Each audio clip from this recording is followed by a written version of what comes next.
How's it going? And welcome to episode 105 of On the Wire, proud member of the Pitcher List Podcast Network.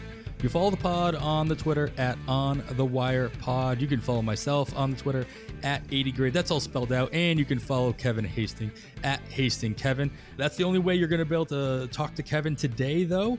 Kevin is celebrating. I don't know if he's celebrating his birthday per se. It is his birthday. Happy birthday, Kevin. But he is out. He lives in Hawaii, so every day is his birthday. I'll just get that out of the way. I believe he might be scuba diving or doing something extremely fun in Hawaii. So happy birthday. Make sure you shoot him out that on the Twitter as well. We do still have a great show. We're going to be breaking down or going to continue our preview episodes where we preview our 5x5 categories. Today, we're going to be focusing on our pitching ratios, ERA and WHIP, and we'll get into the weeds in that. And luckily, I have a backup Kev, if you will, with our special guest, Kev Mahserejian.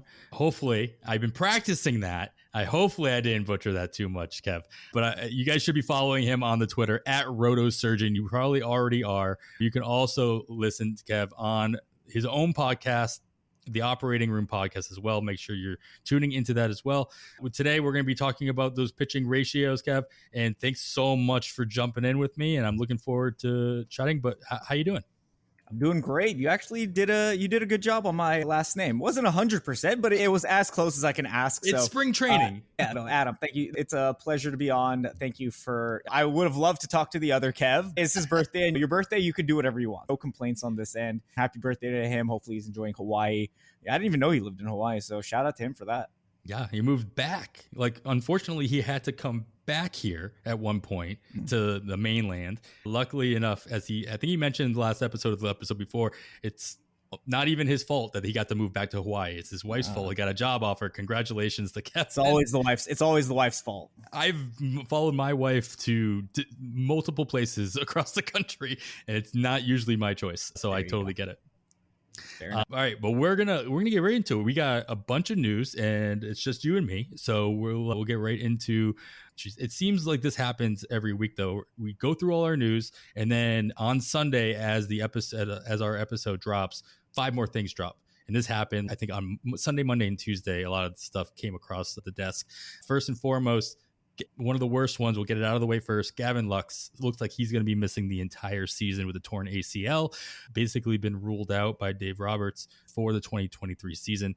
Talk to me about what expectations you have for the up the middle infield for the Dodgers. Do you expect the two Miguels, Vargas at second base, Rojas at shortstop, to pretty much man that almost all season? Or are you eyeing anybody internally, or do you expect the Dodgers to make a move?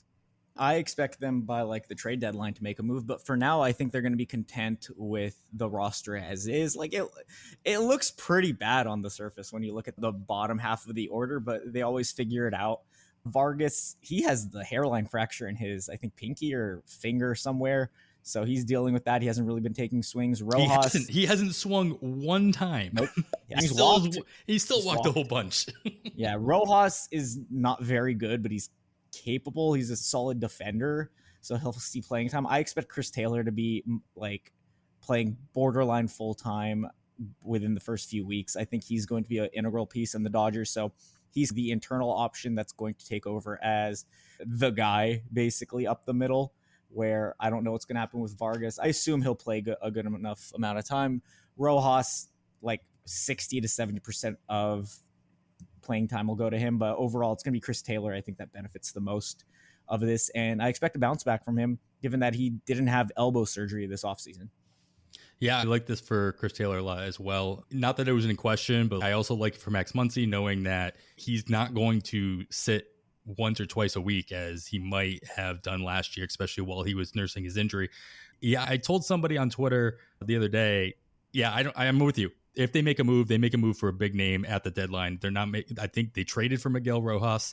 He's their shortstop. As simple as that.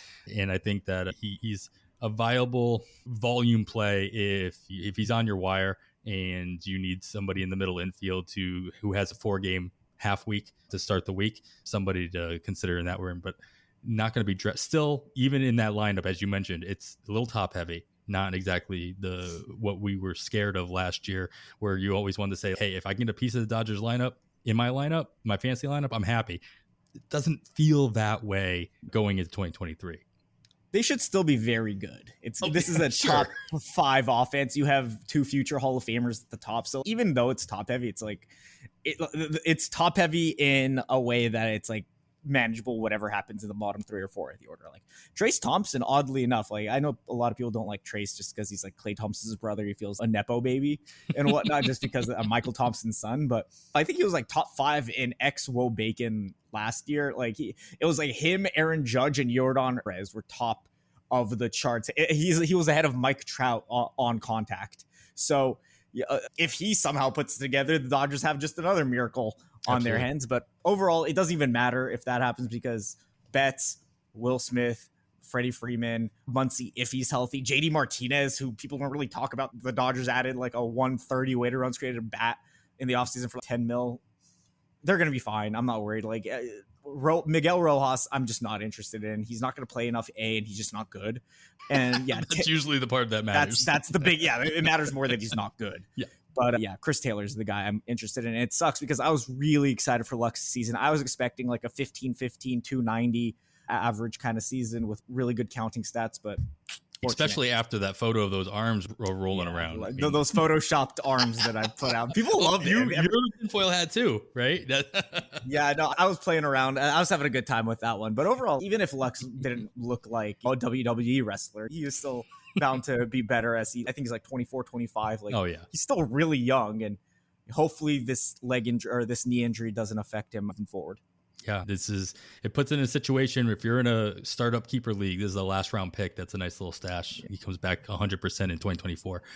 All right, let's move to the other Californian team that is going to be missing one of their stars for at least the first couple of weeks of the season. Joe Musgrove of San Diego. He fractured his foot in the gym. Apparently, maybe dropped a weight on his toe, fractured one of his big toes. He should be out for a while, with Bob Melvin saying he expected Musgrove to refrain from throwing altogether for at least a couple of weeks. And who's to say how long it'll take him to ramp up after that. Kev, with leagues that you have an IL, so we're not talking about NFBC where there's no IL spots here, but Yahoo League, your CBS leagues, wherever you have an IL spot, does this matter? Are you still drafting Musgrove as a potential ace for more than the second half of the season, assuming he comes back, and stashing him on your IL? Or is the amount of time questionable that he's going to be missing not worth, like you still need a discount in your drafts? He's okay. The report is he's missing at least 2 regular season starts, and it's his big toe. Apparently, it's not his foot that he fractured. So I don't know if that makes it better. And I already wasn't really drafting him as an ace. I wasn't super in on Musgrove this year. He's good. I liked him last year. K rate went down, walk rate went down, which is decent. But at the same time, I didn't expect him to return value on investments. Maybe that was like his ceiling, if anything. But yeah, knowing that there's missed time, knowing that a big toe injury, like I don't know what to make of that. I have no idea if this is going to linger or not. And if it does linger, I don't want to deal with that. So I'm just not drafting Joe Musgrove. And I mean, there is obviously a price in which he'd be appealing, but I was in a recent draft and I think he went around pick 150-ish, which he was a top 80 pick at first. Decent dip, but at the same time, if I could take a Lucas Giolito, Lance Lynn, guys just going in that 150-ish range, I'd rather just take them knowing that they're healthy to start the season. I'd rather know that I'm getting them on opening day or opening week. Luis Garcia, what's the difference between Luis Garcia and Joe Musgrove? Really not much at full strength already. So give me the healthy guys. Yeah, that's fair. I think it's pretty obvious that if you do have IL spots and you like Joe Musgrove, you still probably need to get some kind of a discount. Like you said, if he's going in the 80 range, you need to get into triple digits. Let him drop a round or two before you stash him. But it is nice to know that you can stash a guy like this. And it, like you said, it's his big toe. I'm not sure if it's his landing toe or if it's push off. Either way, it will affect. Like, as long as it heals well, I mean, he should be fine. But it will affect the way. That's why he can't throw. He doesn't throw with his toe. How come he can't throw? I mean, it's still going to affect the way he pitches, and you have to keep an eye on how he's progressing and whether or not you actually want to pull him off your IL for that first start, as the Nick Paula calls it. Is it going to be a still ill? Are you going to want to wait and see how he actually performs in game time? Because he's going to miss all of spring training as well, so he's going to have time to ramp up. Like you said, he's going to miss at least 2 starts in the regular season as he continues to ramp up through that. The other starting pitcher, as people were getting excited to see what he could come back from and do, is Tyler Glasnow. He was diagnosed with a grade 2 oblique strain, and just the word oblique obviously has a lot of people shaking in their boots in general, as they tend to linger. That's the phrase you hear everybody say. Do you have the similar concerns about Glasnow's situation, where he should be missing at least the next 8 weeks, is the report that I saw?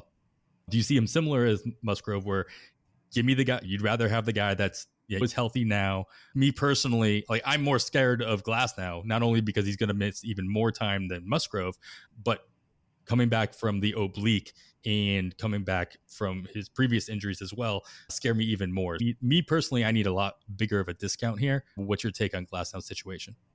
I think he had an oblique in 2019. He suffered it around mid-May. He came back late September, so that was like a 4-month absence for him, a more severe one. But knowing that he's had something like this in the past, knowing he has elbow issues, he had TJ obviously, right, and given that he struggles to throw innings consistently, I'm pretty much fully out on Glasnow. And I was in on him prior to this because the upside was too tantalizing. I figured over the course of a full season, what was the difference between Jacob deGrom, 40 picks earlier, and Glasnow, who both in a vacuum, I'd expect 90 to 100 innings. And with the discount, I expect similar performances because Glasnow is a terrific pitcher. He came back. He's now 2 years removed from TJ, but again, we have baked in missed time, and I just don't want to draft that regardless of if I have an IL or not, because think about, 6 to 8 weeks, that's leaking into the start of the season. He's not going to be back soonest probably until early May. A month of a baseball season is plenty of time for another injury to occur on your lineup. If you have only one IL spot or even two, they're probably going to be filled, or they're going to have to be filled. And you have Glasnow sitting there. I don't want to deal with the headache of dead roster spots on my fantasy baseball roster, regardless of head-to-head leagues where, you're playing for the fantasy playoffs. But no, I don't want the headache. I'm not drafting Tyler Glasnow now. Yeah, this is the only value that I'm seeing at Glasnow is you hit it with the talking about head-to-head. If you're in a head-to-head league and you already drafted him, fine, whatever. Hold on to him, stash him on your IL if you've got him. And then literally right before he's about to come back from the IL, that's where his value will be the highest, and try to sell him to a contender who thinks he will be available for their playoffs. Simple as that. I'm souring on Glasnow at this point in dynasty leagues, never mind in redraft leagues, just because of all the reoccurring things that are happening. Like you mentioned, the oblique coming back, the TJ that he's coming back from. It seems to be just something I'm not going to want to have to deal with for the foreseeable future. All right, of course, more injury news. This one not as bad as the last two, so hopefully. Jose Leclerc, he apparently is dealing with enough neck tightness to keep him out of the World Baseball Classic. Besides him not pitching there, do you have any concerns about him possibly losing what seems to be his job at the end of games for the Rangers as their closer going into 2023 because of this injury concern? I wasn't sure if he was even set as the closer to start. He was the best bet. He was probably the top option, but at the same time, they're talking about like Jonathan Hernandez, who I don't think is good. Brock Burke could mix in. Joe Barlow, who's coming off injury and not that good. But overall, I don't know what to make of Leclerc. I wasn't really buying in. He's had his injury concerns in the past with his elbow and whatnot as well.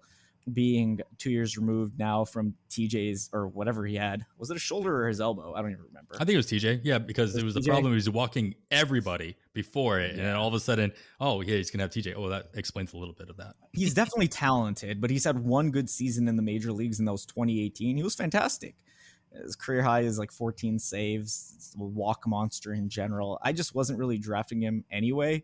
I guess he's fine in leagues where, in non-DCs draft and holds where you could drop him later and he's going at a reasonable price. But neck stiffness, his history of injuries, I guess the only good option is the Rangers really don't have better options. But again, you took the words out of my mouth right there. That's really what it came down to. That's like that's his most appealing, that's the most appealing aspect of Jose Leclerc. Oh, the Rangers don't have better options. And I guess. I mean, if there is a reasonable cost for your last pick in a draft, sure, why not? Yeah, but he's like, even with the injury, he's going before that aspect, that part of your draft comes, and so that's probably not a choice you have to make. Yeah, this is the time where we want to talk about who do you speculate on if it's not him. And as you said, you don't at this point. I know a lot of people like Burke. I think Burke is probably better off in that middle relief role, that multi-inning role that they have him in.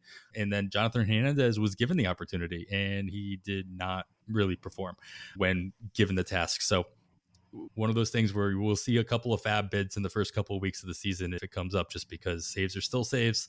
And when you get more clarity, people are be willing to spend, but probably not the dart that you want to be throwing at the end of drafts. It's the Rangers bullpen. All right, we'll stay with the Rangers, go into the rotation though. Nathan Eovaldi, he was reported having side tightness. He'll miss his second start of the spring. That might have already passed by the time you're listening to this.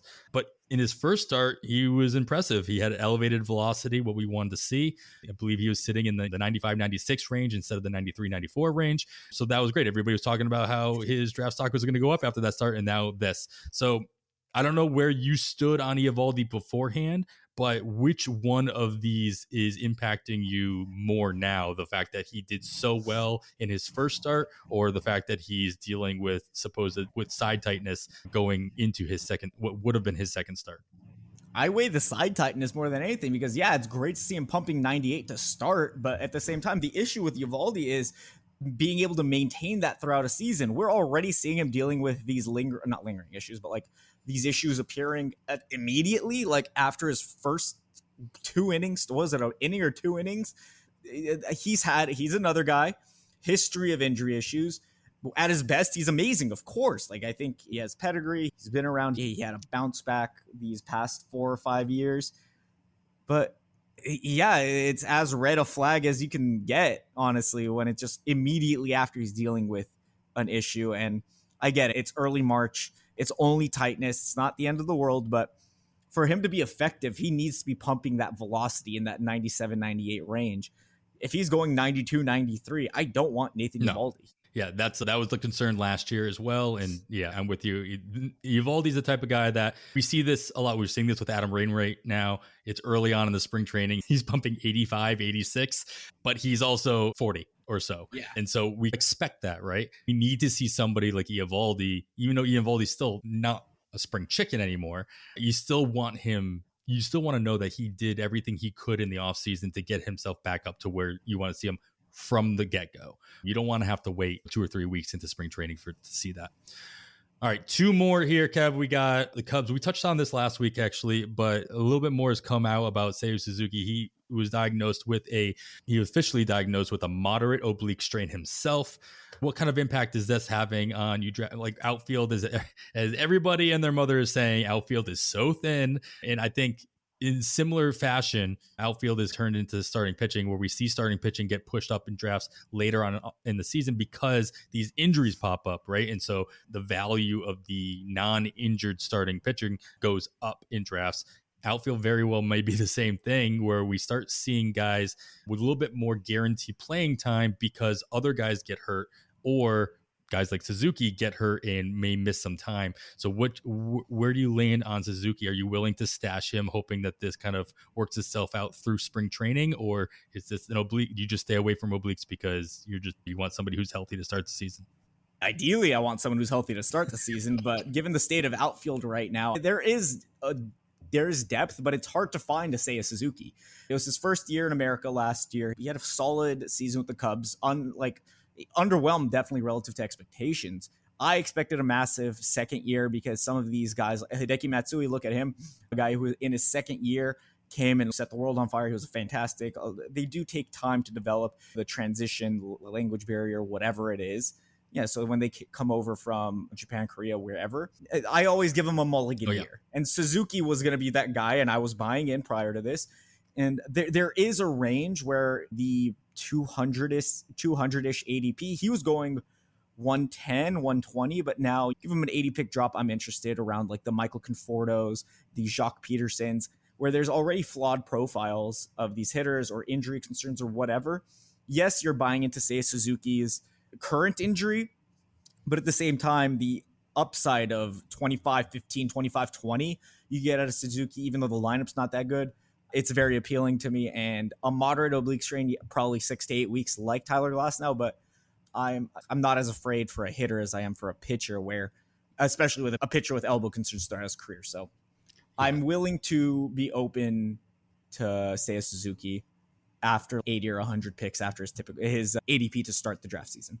Yeah, and then that puts him in the same range as Masataka Yoshida, who, and your point, this is his first year coming over to the States. So it'd be interesting to see if that gap in ADP gets a little bit closer as we learn more about how Suzuki is progressing or not progressing through this new injury.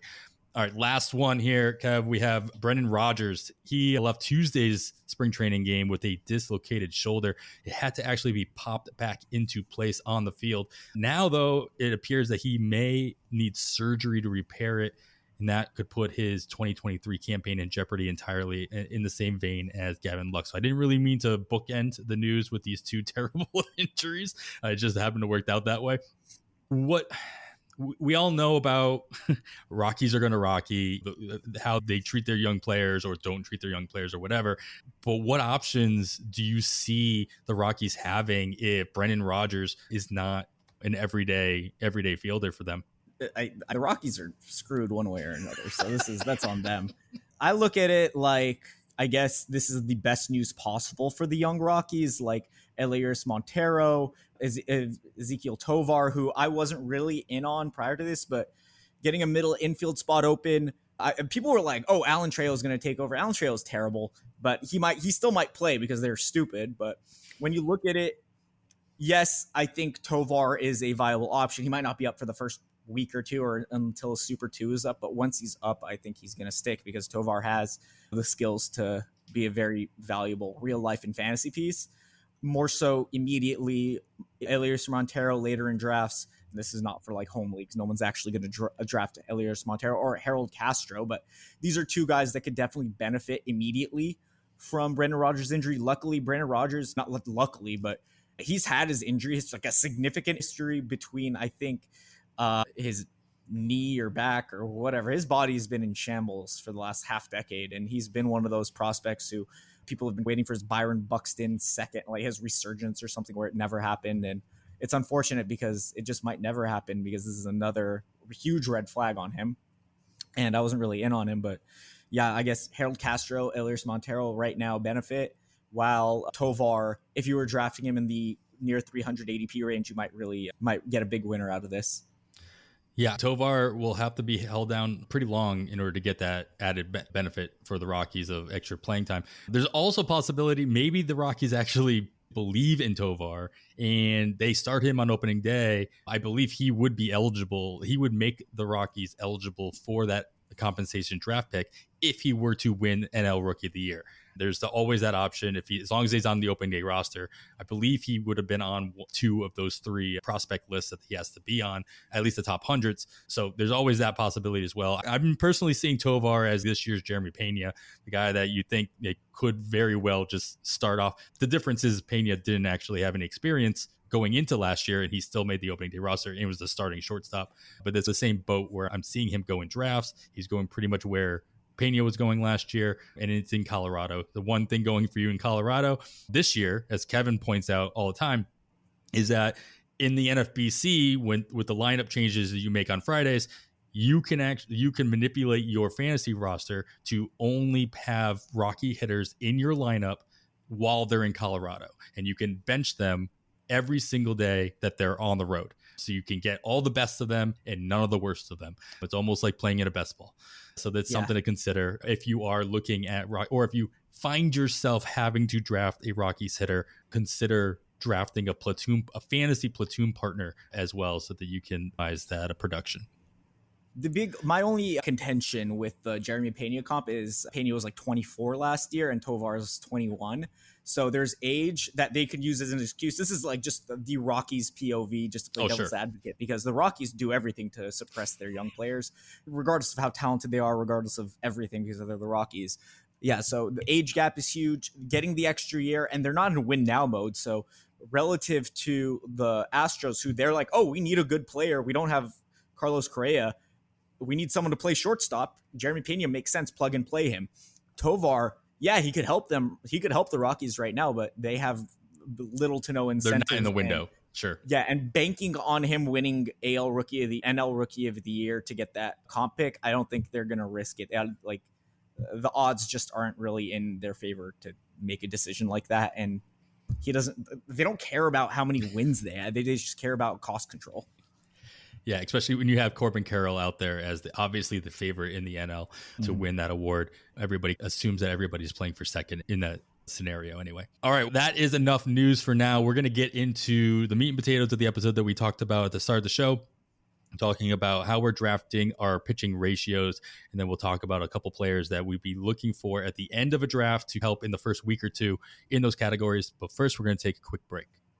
All right, we are back. You're still listening to On the Wire. I am Adam Howe, joined today by rotosurgeon himself, Kev Mahserejian, and we are going to continue to talk. We're going to start talking about what we came here to talk about, and that is how we're drafting our pitching ratios. Kev, talk to me about, give me an overarching philosophy that you might have about how do you focus on these ratios? I feel as though personally that especially WHIP, but the ratios in general, they don't get thought about as much early on in a draft because you're assuming that the aces that you're drafting are going to help you in those categories. But how much of a focus are you looking at in those ratios early? And have you found ways to compensate later on in the draft, or have you just let it go out the window at the end of the draft, just assuming anybody you get past round 15 is not going to help you in that area? I let the chips fall where they may with pitchers. I just draft the good ones and worry about the ratios later. It's very hard to predict pitching ratios year by year because ERA is one of the most fluky stats in baseball. So my focus is get talented pitchers. If I get talented pitchers, I could possibly get a good ERA and WHIP. And if they get hurt, if they have a bad year because of some random home run luck, a terrible defense behind them, whatever it may be. Again, there are so many factors that they go into it. Injury, anything can happen to a pitcher that affects their ratios. I bank on strikeouts. If you want to focus on wins, draft pitchers on good teams. I guess that's a good rule of thumb. Draft Dodgers, even though they phantom rest them every now and then. Quality starts. The quality starts are probably easier. Quality starts in Ks. You just look at pitchers who typically go longer in games. Pitchers who have more 6+ inning outings. That's typically don't draft Andrew Heaney. But when it comes down to it, I draft Ks. If you draft Ks, you could typically draft good pitchers. That's how it goes. K- walk ratio is a very good way to indicate where the good pitchers are. XFIP, Sierra, all that good stuff. So my draft strategy is let the pitchers come to me. I'm not going to go after them one by one. I'll have pitchers I target. I'll have pitchers I fade. But overall, there's no one way to go about grabbing these ratios because it starts at drafting the good player and it ends on them not getting hurt and them not having terrible luck throughout the season. Yeah, I was going to get to this anyway. You touched on it. One of the things that I'm focusing on right now, especially early on, is, and we talked about it last week because the volume stats that we talked about last week, Ks and wins, they usually come from volume pitchers. But I think especially the good pitchers, as you mentioned, yes, it's important to draft good players in general and good pitchers, but the guys who are going to get you 200 innings, which are far and few between nowadays, they are going to have a bigger impact on those ratios. What they actually put up will make a bigger impact on your final stat line at the end of the season than any of the guys that you draft mid round, late rounds, streamers, just because the volume, those are ratios. They make a bigger impact. The guy who puts up 600 at bats has a bigger impact on your batting average than the guy who does 300 at bats. That's what we talk about. If a catcher has a bad average, it's not good, but it's not hurting you as bad. Like that 220 average isn't hurting you as bad as the 220 average that's coming out of your outfield 2 spot. So something that I've been focusing on a lot is, those aces. If I'm going to draft pitchers early and I assume, like you said, they're good and they're going to help me in those ratios, I want to make sure that those good pitchers are going to go either long in games, especially in the head-to-head league, or in a roto league. They've got to go at least the $170, $180 to make sure that those good ratios are going to help me as far as possible. I think that we talk about this on the offensive side with runs getting forgotten about, right? Or RBIs, home runs, even stolen bases get talked about way more often than runs. And on the pitching side, for me, that's WHIP. Like you never hear people talking about a whip. Like this guy has a good ERA. This guy can give me a whole bunch of strikeouts. Have you found, like you said, you're focusing on good players and good pitchers. I get it, but is there a way to? Have you found a way to like actually take advantage of the fact that there might be somebody out there that is going to help you in that one category? It's still categories, as much of a category as anything else, or is whip just you're going to get it where you get it? See, okay, whip, there's a lot less variance with whip because it depends on the type of pitchers. Ground ball pitchers not occasionally, more often than not, have higher whips than fly ball pitchers, where those fly ball pitchers might give up more home runs, be more prone to a higher bloated ERA. So it's like works in twofold, where the better pitcher might be the ground ball pitcher, where he's inducing double plays and whatnot, but at the same time, with the shift being banned too now, or not banned, but limited, they might Joey give up. Gallo, he just had the outfield shift had him on today. Yeah, we'll see how often that occurs too. But overall, it's going to be interesting seeing how many dinky singles go through and affect those ground ball guys. But over year, whip is stickier than ERA, way stickier than ERA, because it is a testament to the type of pitcher someone is, more so than fluke, luck, defense, injuries. Or not injuries, sorry, home runs, which home runs are fluky for the most part, unless a pitcher is very extreme fly ball heavy and I guess throws meatballs and stuff. We have to talk about the act of streaming pitchers because it is a part of the game. Whether you do it or not, it's still happening. Your league mates are doing it if you're not doing it. And so what kind of risk are you willing to take throughout the season when you're streaming pitchers and you need the volume or you need those ratios? What kind of a player are you targeting to stream when you are looking at those ratios? Are you looking at the relievers that you think could knock in 3 to 5 innings in the week and have a better shot of chipping away at that ERA and those whips? Or are you looking for the best starter that has the best opportunity against the worst team that is not going to hit them? Best starter against the best team in that scenario, because the best bet is the good player. Don't worry about bad players and good matchups. I'm not going to be rostering Johnny Cueto anytime soon. I'm sorry. That's just not for me. Yeah, my focus right now is, when it comes to streaming, try to get the 2 starts ideally, because it mitigates the risk of a random start with bad luck blowing up in your face.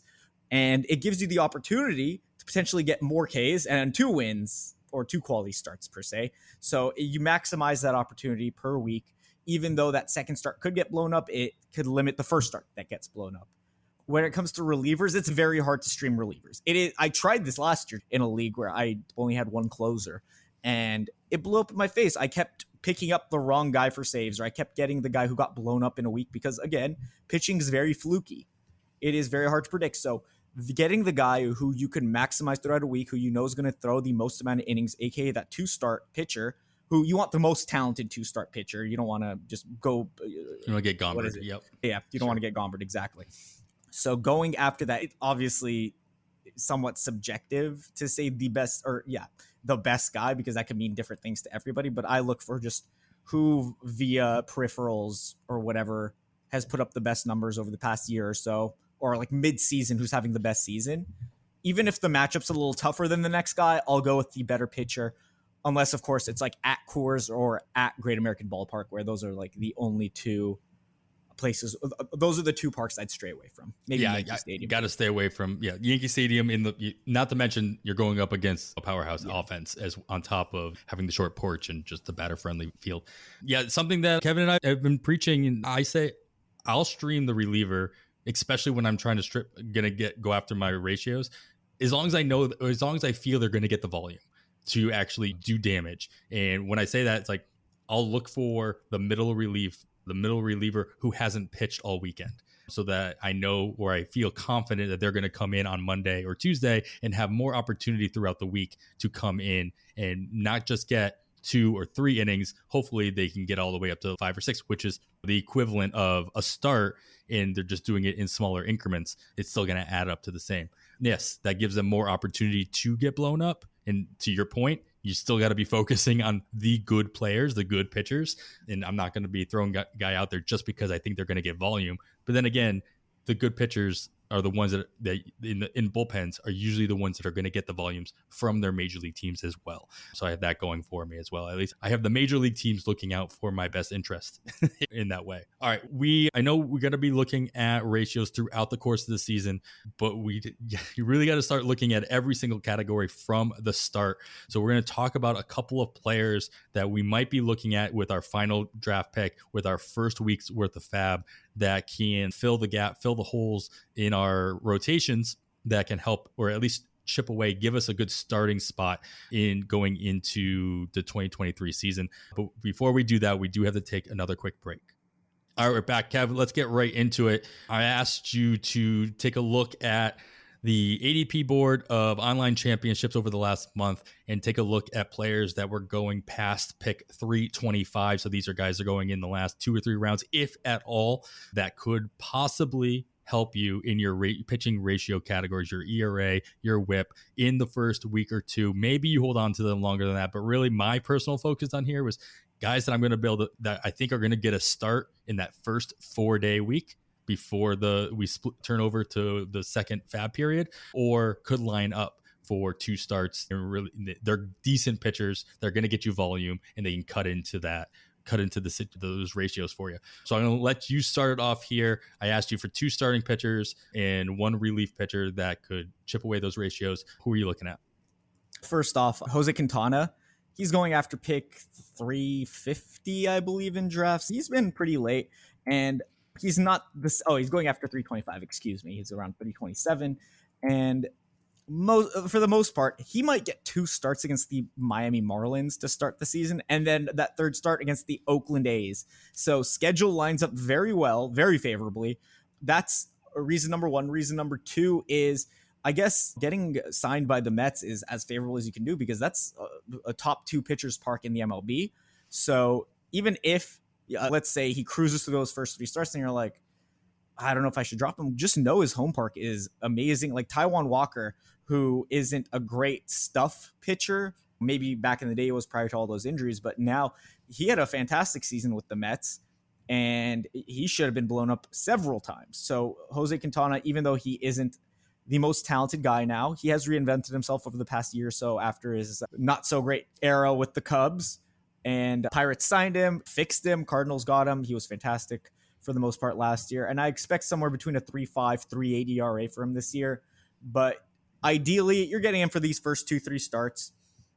I expect maybe he'll get 1 blow up, but out of those 3 starts, you should get a guy who's typically going deep into games, pitching on a good team with a good defense and good home park that you can hold for the rest of the year, if maybe he even advances past his reinvention last year. So I like Jose Quintana. Yeah, it's nice to have somebody on the podcast besides Kevin wax poetically about Jose Quintana. So I'm glad that I saw you put his name on the rundown here. Yeah, the beginning of the schedule for him, he's the only lefty in that rotation for the Mets. He should get one of those first 4 starts, I think, against Miami. So I think that what you said lines up perfectly. That's something you have to be looking at, especially for these late round flyers, that these are guys that you want to draft, people that you want to actually play. Yes, you can throw your darts, you can get your stashes, and you're like, hopefully Brandon Pfaadt makes the rotation or he gets called up early. I can stash him for a couple of weeks or whatever.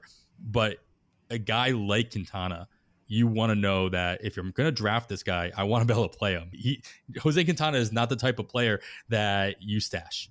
Simple as that. So as long as you know if he didn't have this lineup, yes, it's nice that he's at the Mets. It's a good stadium, all that stuff you said. But if he didn't have the lineup options of where he's going to be playing against this early in the season, I don't think he makes this list. I think the fact that he has these matchups makes him much more viable in this scenario. And who knows? Like you said, he continued to do well. Like I said, he's the only lefty. He's not going to lose his job. And I can't believe you said that the Pirates fixed somebody, and that was amazing. It's their new GM. It's their new system. Like they've been really well. Even Mitch Keller. Like I know people joke on Mitch Keller, but they somewhat fixed him recently. Roansy Contreras, I expect a good year from. Yeah, they're very much more analytically inclined now than they were in like the Huntington era. Yeah, I'm excited. We'll give them that.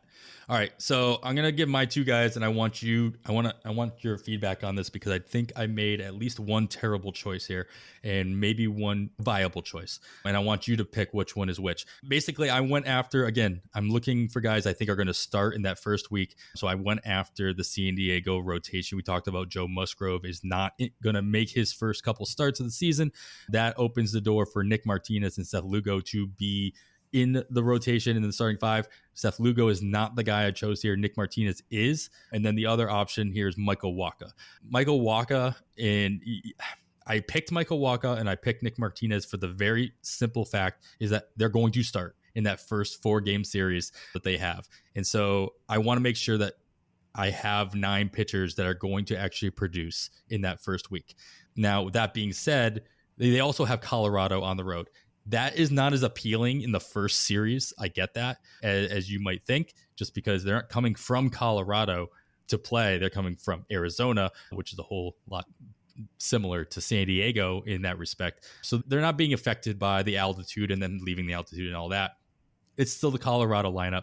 I'm not scared of the Colorado lineup. I know Chris Bryant is tearing it up right now in spring training, but I'm not terribly concerned about that matchup.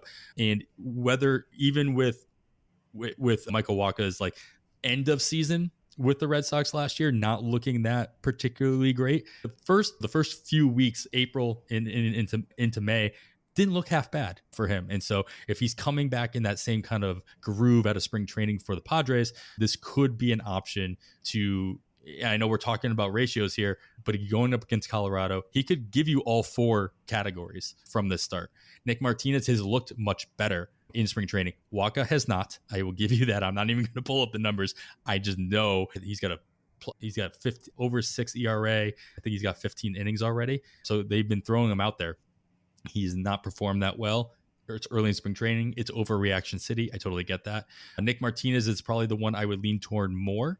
Just the fact that he's actually looked good. He was stretched out at the beginning of last season. So any concerns I think that people might have about him transitioning from his reliever role into the starting role, something he was very vocal about. He really wanted. Him and Seth Lugo said they signed with places because they wanted to sign somewhere that was going to let them start. I don't know how long both of them will start throughout the season, but at least Nick Martinez has already shown, hey, yeah, I can go 6-7 innings, at least in the start of the season, and that'll give him more opportunity to volume his way into better ratios, not to mention put himself in position for a win. I'm not worried about the strikeouts here. That's not what we're talking about. So if you were like, these are also 2 guys I think will get fabbed in the first fab period of the year, especially when the rotations are announced. If both of these guys are announced that they're going to be, let's just say they're going to start number 3, number 4, they're going to start Saturday and Sunday for the Padres. Are you fabbing either one of these guys just so you can get 9 guys in your rotation to get you that volume? Or do these days not fit that mold that you're talking about? I only pick good players in good situations. They're definitely not bad players. Mike Wacha has his history, and he's had some bad luck in recent years outside of last year where he really picked it up and became that solid 4 starter, maybe 3 at best. But yeah, Martinez pitched 2 months as a starter. He was fine. He had a 4-ish ERA. Peripherals were around that 4 range, so it's not, he wasn't pitching overperforming, underperforming, whatever. So a match against the Rockies, or not Cardinals, excuse me, Diamondbacks, yeah, that's fine. You could definitely stream. I think the Diamondbacks offense will be significantly better than last year. But even pitching in Arizona is fine. My only issue with drafting them is you're only picking them up for that start, because after that is at Braves, at Mets, home versus Brewers, which is favorable. But then again, Braves, and then it gets a lot easier with the Cardinals, Cubs, Giants, Reds, and Reds at home, but not Great American. But you're really only picking these guys up for 1 start. So that's the only issue I have with Wacha and Martinez. But if you only want a guy, last pick, that you want to get as a streamer for that week, say you drafted Glass now somehow, whatever, yeah, they're fine. I like Wacha and Martinez for that first start. Yeah, I wouldn't even think about that way, but I like that in the leagues that you have an IL. If you drafted Musgrove, you throwing him on your IL, you replace him with one of these guys that's going to get his start. Yeah, I totally do not expect to have either one of these guys on my roster after the second fab period. Yeah. Simple as that. If they both get a start that opening weekend. Now, if one of them gets the start on Monday, maybe I hold on to them for that 2-start week. But yeah, beyond that, I do not expect them on my roster after that. These are definitely they're streamer draft picks, which I think are completely viable. So you save yourself anywhere between $5 and $50 in fab in your first week. All right, won't you bunch these last two together for me, Kev? Your second starter and your reliever that you think might be able to chip away at your ratios in the early weeks of the season. Yeah, I know this one sounds gross, but Kyle Gibson moving from the Phillies, which Citizens Bank is pretty hitter friendly, moving there to the Orioles, which a more neutral park in Camden Yards, since they moved the walls back. First start, possibly either against the Red Sox in Boston or at Texas against the Rangers. Boston, what's it called? Fenway hasn't played as hitter friendly since they installed the humidor. Texas's new park is much more pitcher friendly than the old Globe Life, where it was just home run central. So you get that, and then possibly avoid the Yankees, and then get the A's, and then possibly the White Sox, and then Nationals, and then Tigers, Red Sox again, Tigers, Royals. So up until like early May, if you draft Kyle Gibson, you could have a slew of amazing starts. So this is just the kind of guy you could, again, you're not really drafting Kyle Gibson for his upside, but he's a guy who could go 5 to 7 innings consistently, give you potential wins, strikeouts. He's a K per 9 kind of guy, or almost. And I think he had some bad luck last year. He's still got some stuff in the tank. His peripherals are really solid. Everybody chases Kyle Gibson every year for some reason, but yeah, he had a sub 4 xFIP last year. Sierra 4.06. I think the Orioles defense is solid, at least better than the Phillies. Anything's better than the Phillies last year. Yeah, I'm in on early season. Kyle Gibson can be a very good starter for you for that first month or so. Opening day starter Kyle Gibson. Probably.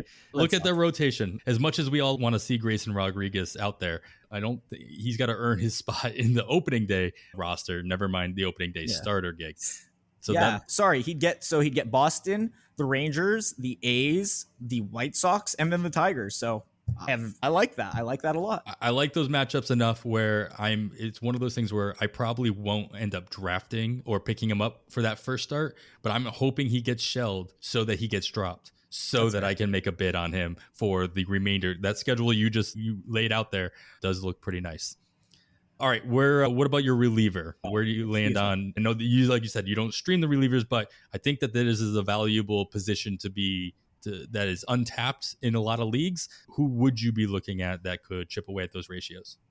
Okay, Giovanni Gallegos is the guy I'd look for ratios, because I think Gallegos, outside of the issues with the pitch clock, because he is extremely slow, but Gallegos is going after pick 300. He's a fantastic pitcher, and he could wind up easily back in that closer role, given that they tried to mix him back in with Helsley. Beyond just Gallegos being a very talented pitcher, give you Ks, he gives you his whip outside of last year was sub 0.9 from 2019 to 2021. So he'll give you an immaculate whip. He's at full strength. I think he dealt with minor injury issues last year that kind of threw him off. Yes, ERA should be somewhere in the low 3s as it's been, assuming he's at full strength and the pitch clock isn't as much of an issue a month from now.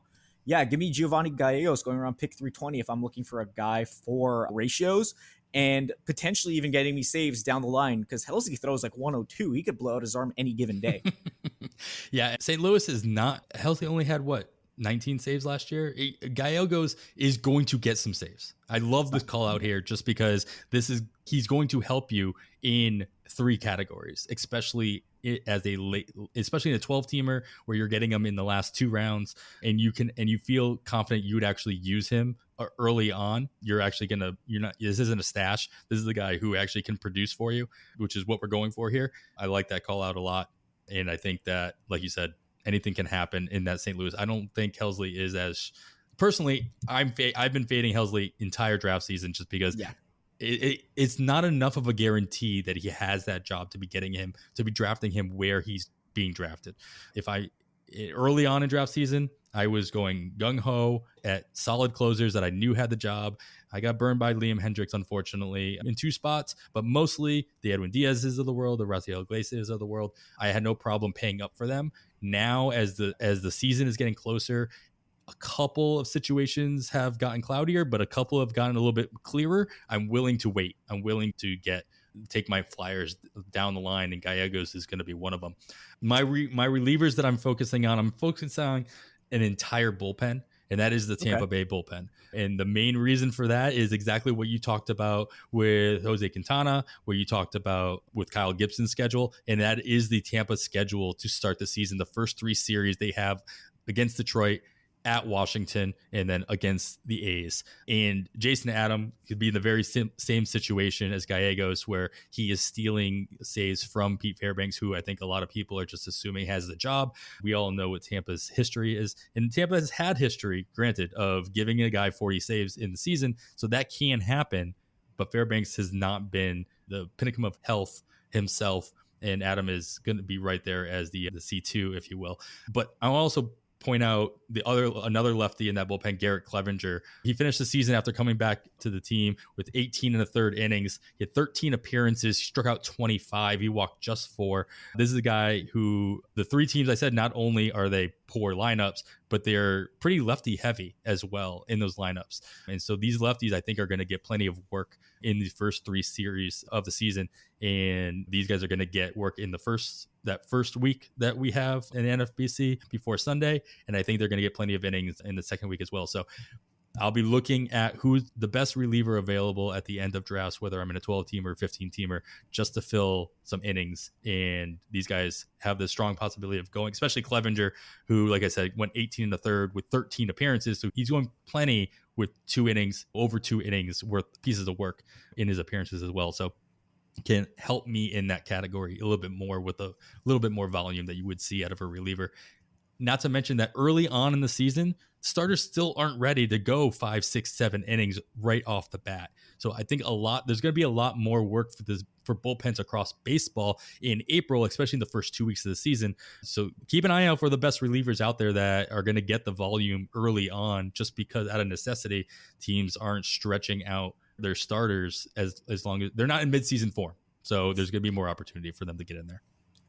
Absolutely. I like those two. Jason Adam, another guy who could be a sneaky reliever, sneaky closer, and not even sneaky because there's only, 2 guys in there, like Pete Fairbanks. I love Pete Fairbanks. I think he's amazing, but he cannot stay on the field.